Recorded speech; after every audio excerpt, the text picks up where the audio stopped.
Live from UBC Studios in Kampala, this is Good Morning Uganda. Pick of the day on UBC. He expected me to die like within the first 2 years. Out of the blue, the child will get pains, especially in the wrists. And this happens commonly when children are starting to walk.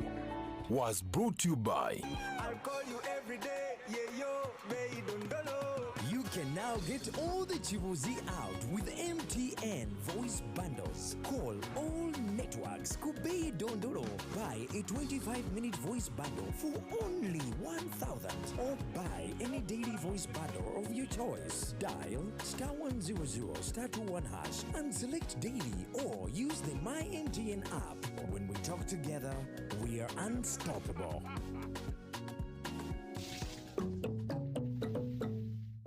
Exercise can't be sustained.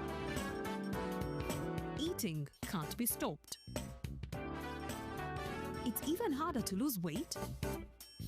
Come and give it a try. Genshikang L-carnitine chromium capsules. Plant extract, scientific ratio.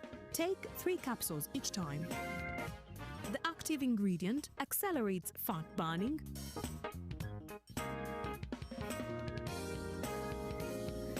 Eat twice a day. Don't take a detour. Weight loss starts now.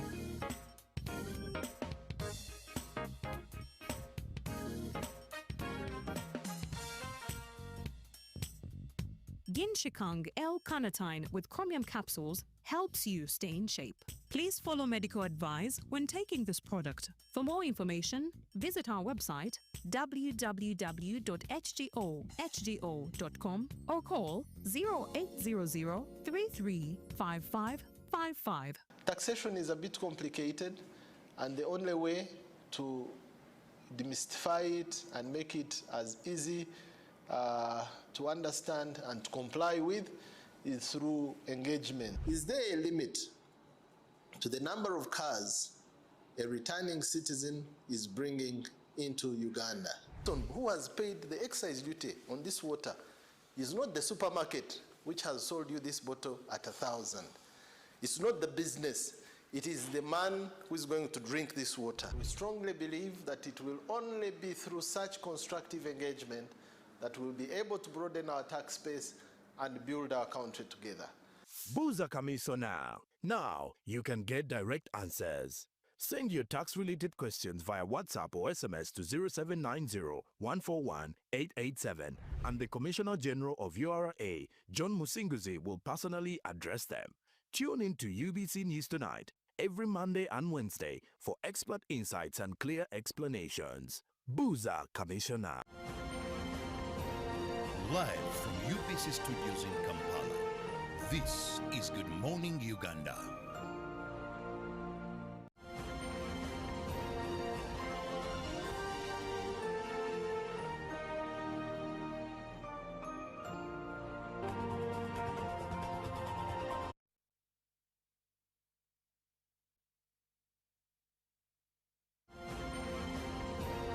Live from UBC Studios in Kampala, this is Good Morning Uganda.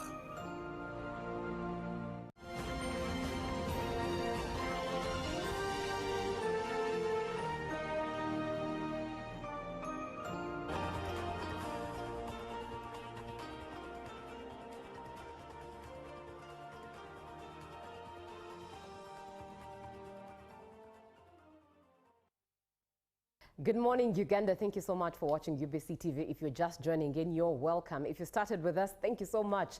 If you are just joining us, you're welcome to Good Morning Uganda. This is UBC TV that you're watching, always here to inspire you. And finally, we know who is aspiring for the constituent of Uganda. 8 gentlemen, all officially nominated as of yesterday. Museveni, Mafabi, Muntu, Munyagwa, Mabirizi, Bulira, Chagulanyi, Kasibante, all officially to appear on the ballot papers.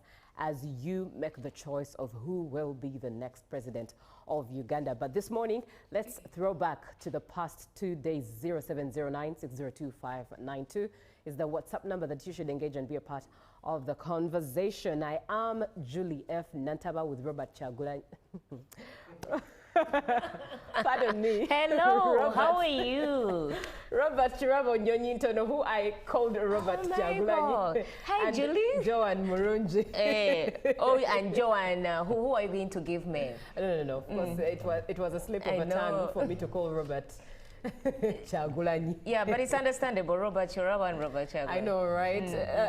Although the sigh of relief on your face. And why is he so silent about it? I expected something. Your facial expression said quite a lot. In journalism, there's where someone you're requesting a comment from can say, has the right to say no comment. Okay. All right. Okay. You remind me of that law that silence doesn't amount to acceptance. Anyways, let's dig into it, and let's start off with the candidates. I want to get your perspective, Robert and Joan, starting with you, Joan. The candidates that we officially have. Yeah. What is your take on all the 8, looking at President Yoweri Kaguta Museveni, who's the incumbent, Robert Chagulanyi, who has run before, and General Mugisha Muntu, who has also contested before, Mubarak Monyagwa being the first time, and Frank Bulira being the first time as well. I do not remember him on the ballot in the past years. Looking at Nandala Mafabi, first time as well. Joseph Mabirizi, it will be the second time, and for Kasibante as well, I think the first time too. What do you think of these candidates in your perspective? Okay, Julie, before I even make my submission, I want to thank the Electoral Commission for having done a commendable job. Even up to the last minute, the other candidates were duly nominated at the end. Yes. We thought the exercise would end at 2. So Electoral Commission, kudos to yourself. It was a well-organized one. Personally, I witnessed the ambassador, Jan Sadek, who heads the European Union delegation to Uganda. He was present, and he also acknowledged that it was really, really organized. So we also thank the journalists who are there to make sure the public is informed about what is taking place. And to the candidates who are duly and certified yesterday, we are saying congratulations from here at GMU.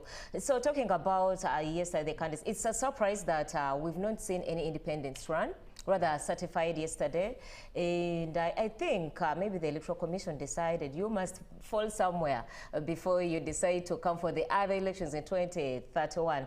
Most of the people thought we would have an independent run, or a lady, like you said yesterday, Robert, but it wasn't the case. Maybe they did not meet the qualifications or the requirements required by the Electoral Commission. The candidates all had their messages after nomination, and most of them, they were talking about making Uganda a very good nation, especially economically and in stability, peace.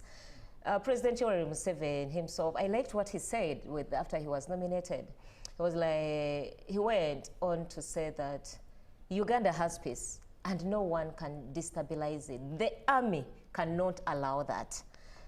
That is assurance to the Ugandans that the army is here to help Ugandans run their businesses peacefully and be stable. And then we also had, Elton Joseph Mabirizi. That one was a bit humorous. He said, all the confiscated borders that are police will make sure they are returned. That was Mabirizi. And then we also had Robert Kasibante, who wanted a new governance of the change of systems. And then yesterday we had Honorable Nathan James Nandala Mafabi of the FDC. His message clearly was about also social transformation, having money in the pocket, though he talked about giving 100 million per village. And Uganda has over 72,000 villages. That is over 7 trillion and 200 billion. And when he was asked about who he was going to get the money he talked about the different avenues where Ugandans taxpayers' money gets embezzled through corruption, through the huge public administration expenses that we do have. So a good message from Nandala Mafabi, I believed. He clearly had his points well laid out. And then we also had retired General Mugisha Gregory Muntu Oyera for the Alliance for National Transformation. He was about creating sustainable economic systems that are really going to transform Uganda for the betterment. That's why I said most of them had a good message for the Ugandans. One that interested me also was for the NUP flag bearer, the candidate, Honorable Robert Kyagulanyi Ssentamu. At first, it was a bit incomprehensible to me because he said we are not going to any war, and then after, we are going to war, but bare-handed. We are going to have trust in God and also stand for the truth, according to him. And they are going to protest again. They're going to have a protest vote against unconstitutional ruling and injustice. And he mentioned about the other NUP members who are still on remand and are not facing trial. So for Mubarak Munyagwa also talked about having Swahili as banned as the official language in Uganda, and he's advocating for French because it has a wider coverage. Well, that's true. If you look at the statistics, French is widely adopted compared to Swahili. He has his, maybe we shall read more of his manifesto and he'll be letting us know. So maybe, Robert, I'll leave you for the Frank and the rest of the candidates about what they said. I don't want to be the speaker of the day. Well, thank you, Joanne. Okay. And first and foremost, I want to look at this entire nomination process. There are 4 areas of concern to me. First, I'll begin with affirmative action. The women, that we are coming to 2026 without a woman on a ballot paper. This may be minor, but if you look at the journey where we've come from, and the fact that when we look at Uganda's history in terms of who appear on the ballot paper, I want to take you back that in 2005, beginning with 2006, we had Mama Miria Kare Obote. Now, Mama Miria Kare Obote ran alongside Sebana Kizito, Chiza Besigye, Abedi Wanika, and Yoweri Kaguta Museveni. Now, this was affirmative action. It meant so much that the women can contest. We are talking of a time when you have a female president in Tanzania, Samia Suluhu. Though she was a vice president, then she's also contesting. She is going to contest. Now, Uganda, with our pride in women and how far we've brought them, we can't backslide because there were so many women who picked forms. Yeah. Now, come to 2011, we had Honorable Betty Kamya, who joined the race. You know, 2016, we had Maureen Chalia alongside 7 men. 2021, we had Nancy Kalembe. Now, when we look at how we've been doing, those are the ladies there. You see Nancy Kalembe on your screen. There is Maureen Chalia and Betty Kamya. These represented and meant a lot in this election, that election. Now, we come to 2026, no woman, not that they did not pick forms, but were locked on the issue of signatures. I don't know how then the others were able, and this time they are not. That's why we come back to the question, which I indeed expressed yesterday, that the requirements for presidential aspirants, do they enable, rather, are they those that must encourage inclusivity, or are they meant to prove ability? Now, I want to go to the other issue, because I want you to go into the messages. I want to first go to outstanding issues of concern. 2, old political parties or indigenous political parties. You see, for us political analysts, we benchmark other countries. We look at the Communist Party of China. How long has it been there? We look at the ANC, South Africa. You come to Chama cha Mapinduzi. You can mention any other country and these old political parties. 2026, we are going for an election when the indigenous political parties are not part of this election. UPC, one of the oldest political parties, is having no candidate. What does this mean as we cherish? We are in multi-party dispensation, where you don't have Uganda People's Congress represented. What does it mean we are building multi-partyism when you don't have Democratic Party having a candidate? Robert, are you posing this to the Electoral Commission or to the Ugandans? No, I'm looking to the parties themselves. I think. The parties, but also a broader picture as a country. That if these parties are suffering a silent death, talk about DP, talk about UPC. We may end up that parties here never live beyond founders for some time. Today we may talk about NRM as the mass party. All right. We don't want to see maybe 40 years from now and can't field a presidential candidate. So these are things we should examine as a country. 3, another issue of concern is the youth. We lifted age limit, we removed age limit, even to allow the young, because the law by then was it had an age for someone to contest for presidency. We said as we've opened the gap for the old people, so have we opened for the young minds. Here we come to 2026. None of those is a youth. Actually, His Excellency told us that he knows what it means being young. He was once a youth.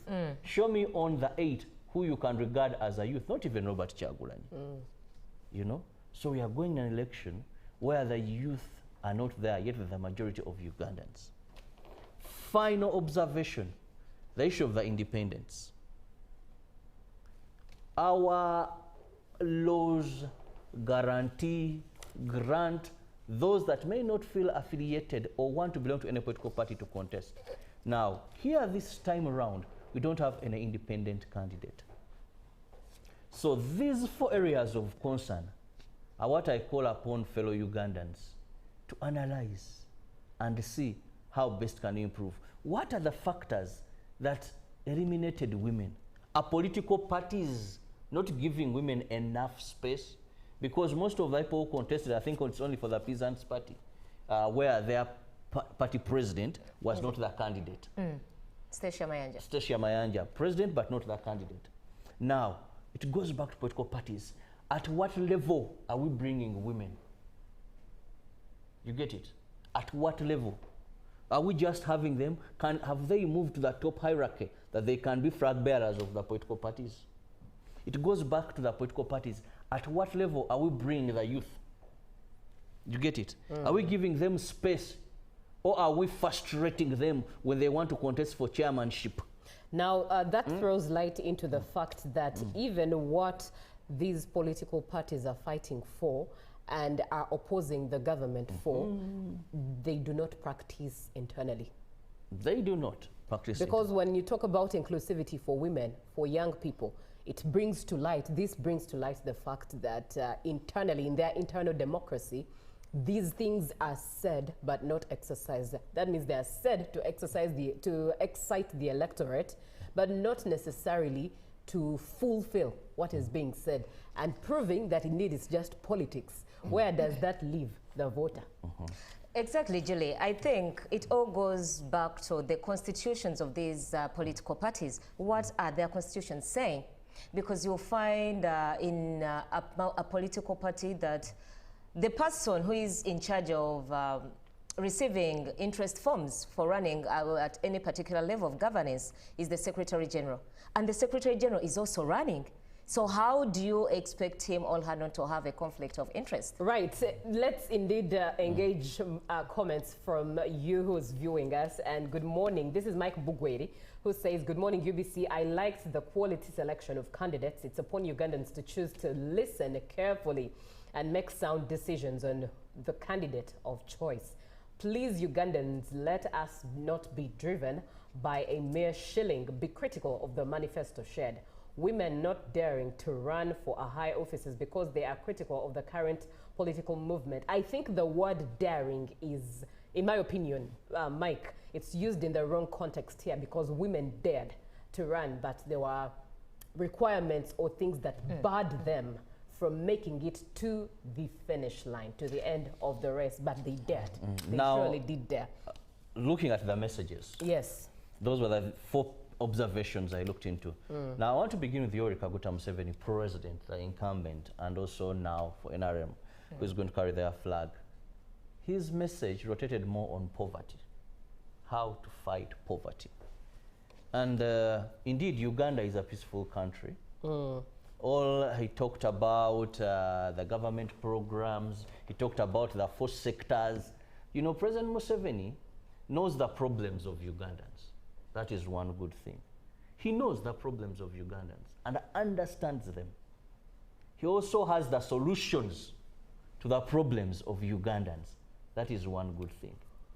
He will tell you what we need to do to get out of poverty.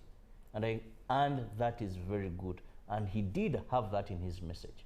Now, 2026, if he's given the mantle, will he be able to transform these ideas into action and ensure he achieves his desires? Moving now to, I'll pick a few, not everyone's speech. I'll go to Nandala Mafabi. Quickly. Nandala Mafabi, when you listen to his manifesto, it was all about putting money in the pockets of Ugandans. One is an economist. So when it comes to issues of the economy, a consultant with the World Bank, this man is very good. He can speak very well. He can explain these figures very well. And that is where he's putting his gist. Now, speech and action are different. But as far as having a good manifesto, I must say, a person who understands the economy, he is very good. I'll go to Robert Kyagulanyi's center. Now, Kyagulanyi's speech was a bit confusing. However much you love to understand it. Yes, I do agree. I must say he who wrote it did a great work. It was emotional as well, and you didn't blame him for that, because I was listening and watching his tone, following and jotting every point. He began very well, telling Ugandans, this is the time, we must come, we must change. The time is us, the now, and it is us. But of course, having been a new president, there is so much that has happened to his supporters. Either injustice or in a quest for justice, but there is so much unpleasing incidents. You don't expect a man who has had colleagues that are in prison, who he claims some, they don't know their whereabouts, to automatically come and have a speech different from that. However, my concern was at the tail end.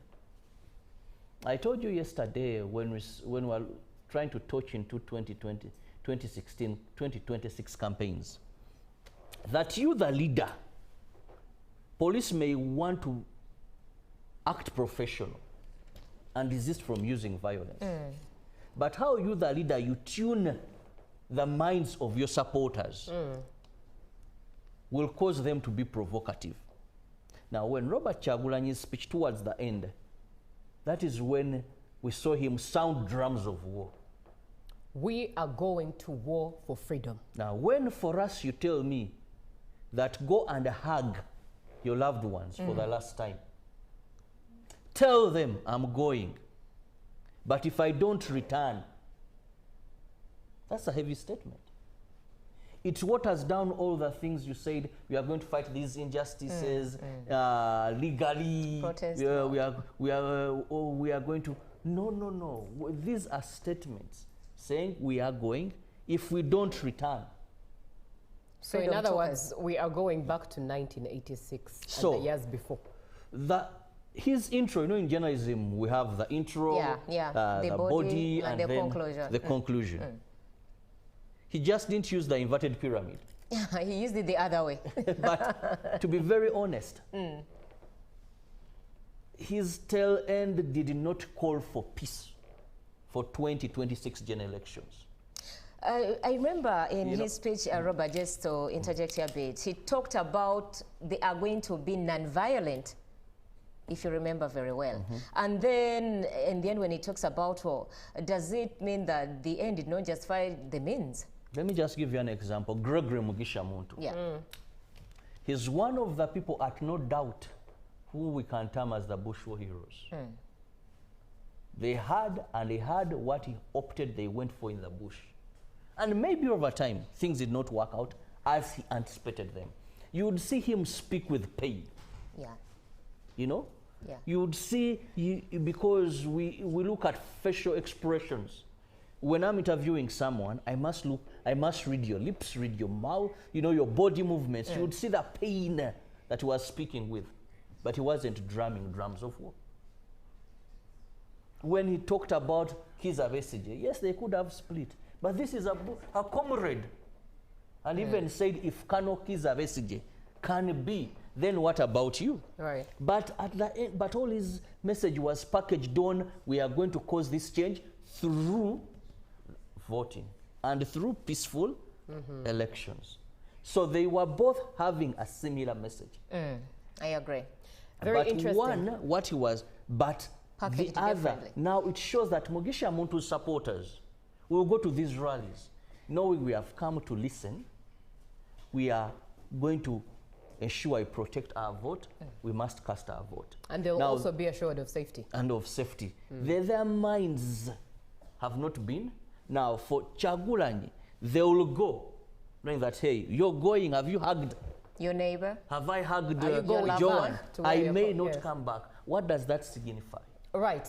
Indeed, a very interesting nuggets to point at there from Robert. And let me just get into your comments in the interest of time as we begin to close this conversation. Wish the presidential candidates were well in their endeavor. My hope is that it's not greed that has driven them to stand. Uganda needs a servant, not a load. Thank you for moderating. My question to Justice Byabakama is, although he's not here with us, but why did you initially ask candidates to collect supporter signatures only to later dismiss them, citing that they didn't meet the requirements? Considering the removal of term limits, shouldn't all citizens above 18 years old be given a fair chance to participate regardless of their connections or affiliations? The process seems inconsistent, and with Uganda's history of fairness being more theoretical than practical, it's concerning that only a limited number of candidates might have met the requirements. Was the time frame truly insufficient, or were the requirements applied unevenly? Now, I wish we had any representative from the Electoral Commission to speak into this.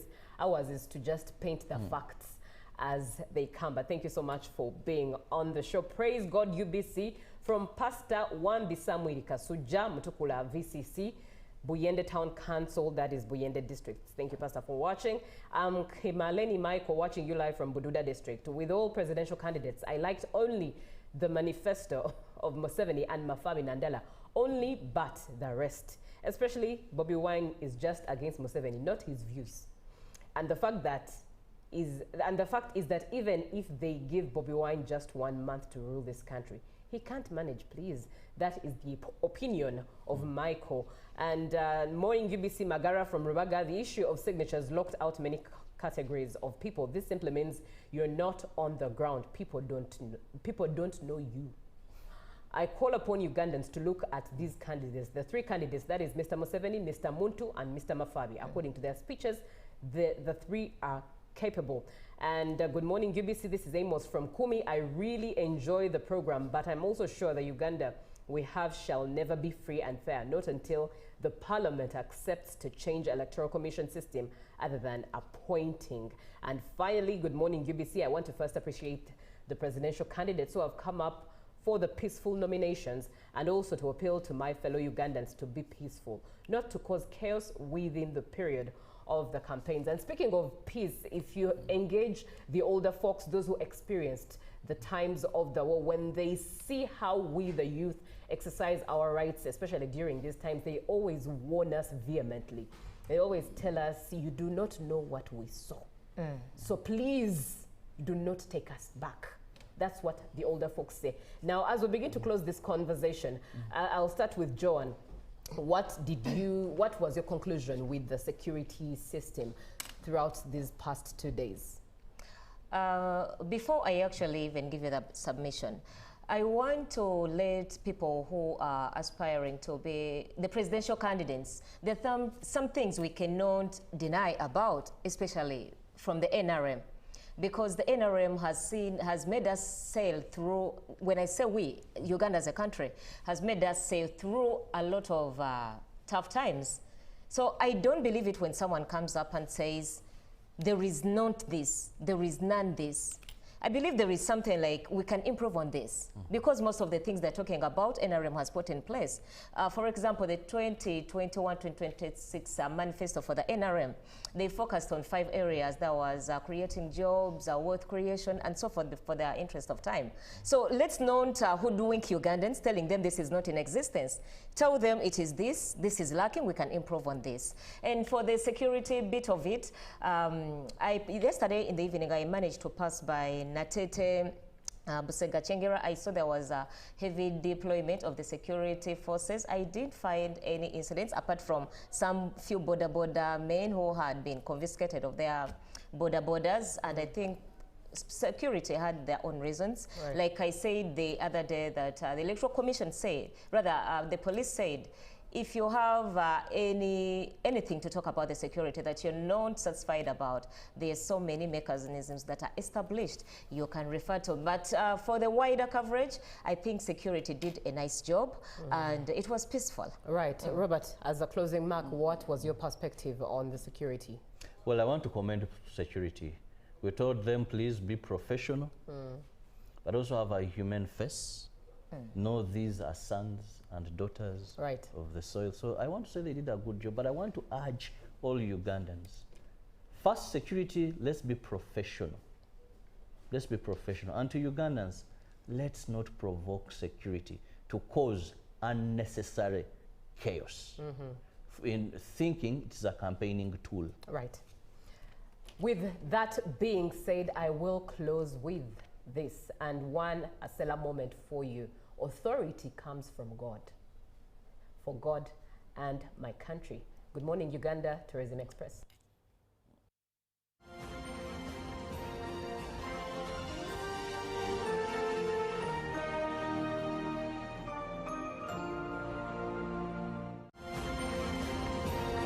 Live from UBC Studios in Kampala, this is Good Morning Uganda. Every waking day is a reminder just how beautiful this, our land, truly is.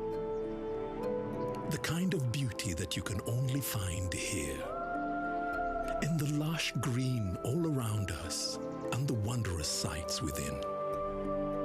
It's what you feel in the gentle caress of tropical wind from the mountaintops. And the glow in your heart from a warm neighborly invite.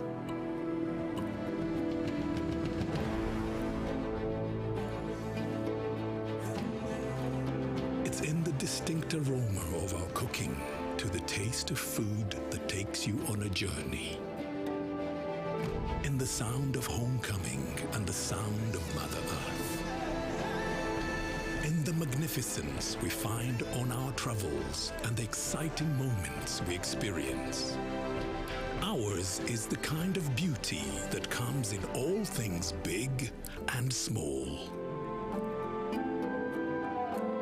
All we have to do is awaken our senses and truly enjoy what's uniquely ours.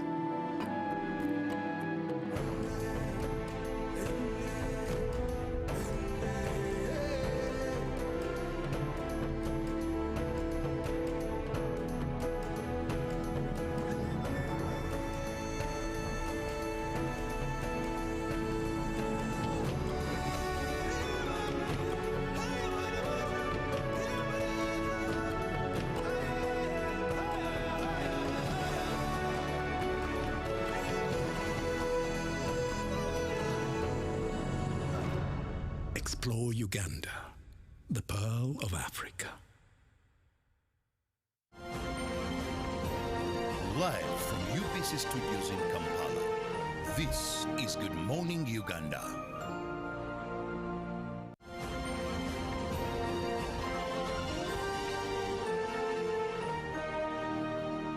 Brought to you by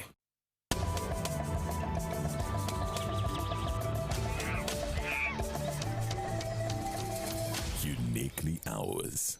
Explore Uganda. Yes, good morning once again, Maranga Zuk Ik, Mata Dadang Ikarimajong.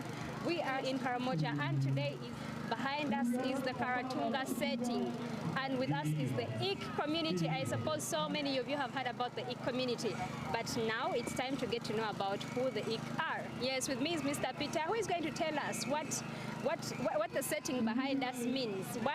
I believe everything has a meaning, the heart, how we are seated, the culture outfit, and who the Ik are. Yes, he's going to be introducing himself again and tell us about the community. Yes, thank you so much, Sakia. Good morning, Uganda again. This is the Ik setting up. So the Ik are known to be the small minority tribe residing within Uganda on the extreme northern side of the country, in the district called the Kabong. This small community of about 10,000 people, according to 2014 census population counting. So they reside in the landscapes, Rift Valley escarpment of Timu, Morimole, and Kamion. Who are they? They speak their own language, fruit hunter-gatherers. They depend on herbal medicines, traditional foods. On the crops, you can find the maize, as you see, they stand up there. The foods, so I said the maize, traditional abo greens, and fruits. And fruits. Honey, if you want one of the best honey in the country, please spend your time and come and meet the Ik community.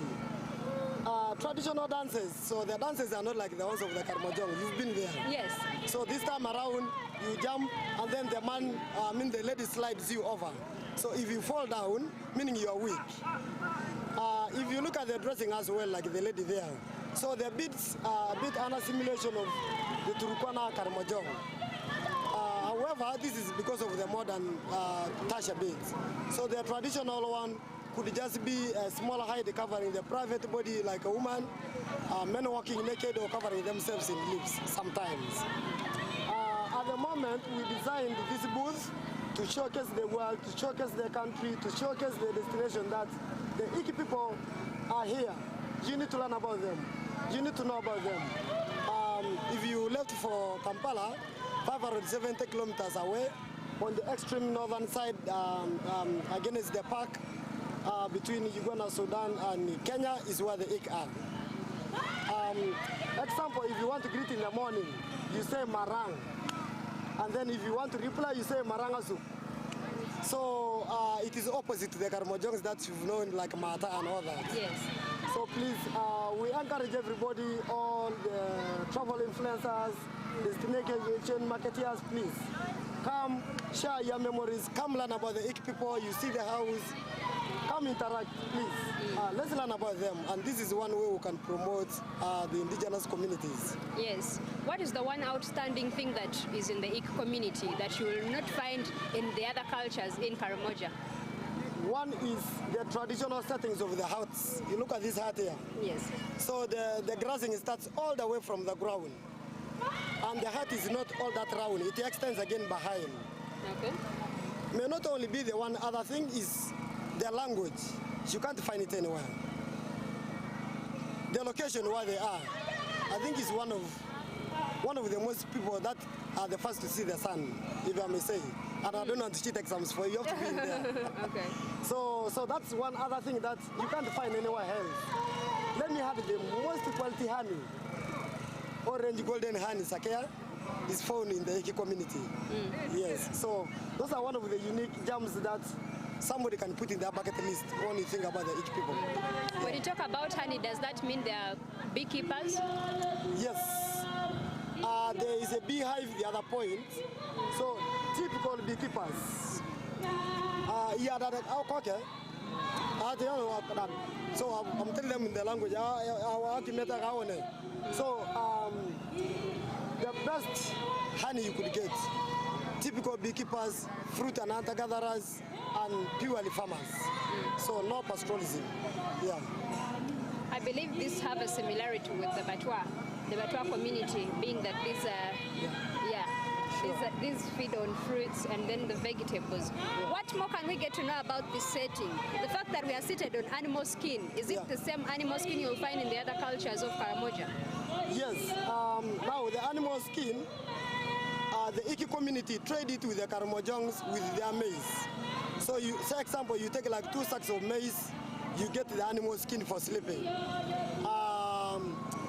The way we store the maize, look at that maize stand there.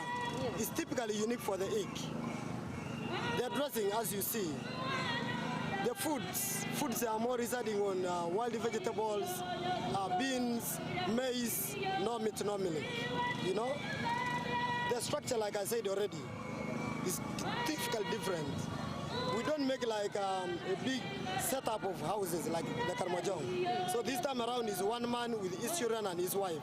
So the setting is dotted and is spread along the escarpment. Is it also called the Manyata or it has a different name? Yeah, you could call it the Manyata actually. So yeah, it is, yeah. Okay, asking about the animal skin, I'm seeing others with the leopard, others have zebra. Which animal skin is in the Ik community? Now, the other term is a species of an antelope. I really don't know. Antelope? It looks like more an eland. Actually, an eland. So it is the other term. Okay. Yeah, so that is the other term. But they are really conservationists. In fact, something I never talked about is these people cultivate on the conservation zones of National Forest Authority and the park. So normally they do buildings or houses and gardens under the forest. You can only get the dead wood for fire, example. They don't cut the trees. So in fact, in Karamoja, I would say the best place you could get with still the original authentic forest is where the Ik are. So they are typical conservationists in nature. Yeah. When you talk about that, most people think Karamoja is a desert. But when you say these people don't cut down trees, meaning you'll find a whole different climate when you go to the Ik community. Exactly. Yes. So because of that practice, the Ik on the extreme northern Uganda in Kabong, I said, actually even have 2 seasons. So opposite to the ones in Moroto, Amudat, Kabong, because of their climate and the trees they keep around. Example in Morungole, this time people are harvesting as well as planting another food again. So because the weather there is conducive, there's a bit some sufficient rain to sustain the community. Whereas the Karamojong is down, we've chopped everything and is almost bare. So that explains the difference in seasons. Yeah. All right, you just heard from the Ik community. All along you thought Karamoja is probably just a conversion of one culture, but you got to hear that there are different cultures within the actual culture. You heard about the Ik, and stick around because we are yet to bring you a whole different culture also from Karamoja.